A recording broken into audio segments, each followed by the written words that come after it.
Okay mga boss, so yan, overtime tayo ngayon. So nag-install tayo ng dual aircon dito sa Land Cruiser na Dubai version. So yan. So ang nilagay natin na evaporator, isang set niya na ipang Starex. So yung Yokohama kasi masyado siyang maumbok. Kaya yung pang Starex yung ikinabit namin para medyo flat siya sa kanyang ceiling. So yan. So bali na brakita na namin. Ayan. Nakatornilyo na yung mga bracket. Tapos nakabang na rin bali okay na yung wire. Napagana na namin. Naglagay kami ng relay. Kasi control siya ng nag-control siya ng switch dun sa main, sa unahan.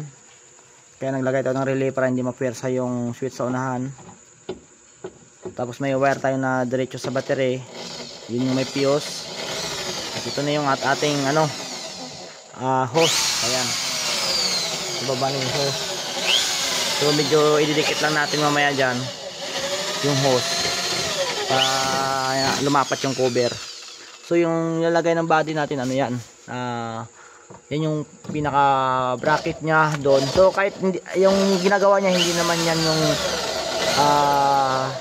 hindi niya naman solder lahat ng bigat ng evaporator, kasi pinaka matibay na bracket yan yung nandito, yun nandyan at saka yun nandito.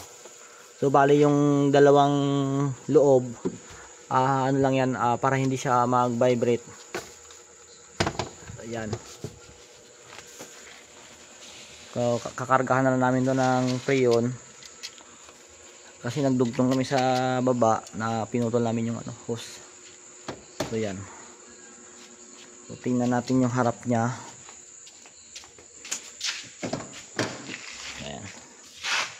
So, bali may switch yan dito sa unahan, sa console box nya. Ayan. Bali may switch yan dito. Ayan, yung high and low na yan. So dyan natin kinuha yung control ng relay switch. So dito yung control nya, para kahit katulad nyan, kahit naka-permis na siya sa trace or to, so pag hindi mo in-on dito, hindi gagana dun. So pag in-on natin dito, halimbawa on dito, tapos naka-trace na siya doon or naka-dos, automatic naka-on na kagad blower niyan, automatic magbubuga na kagad ng lamig niyan. Pero control pa rin. Pag nilagay mo sa 1, hihina. Pag sa 2, medyo malakas. Pag 3, lalakas.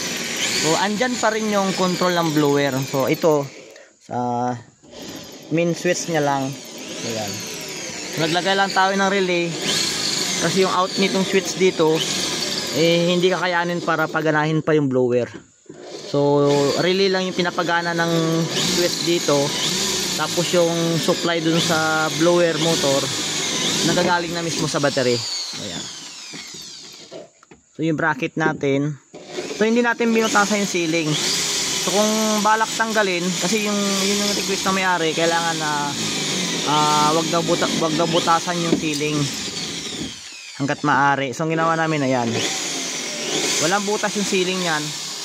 Pag tinanggal ang evaporator, balik sa stock pa rin, wala makikitang butas.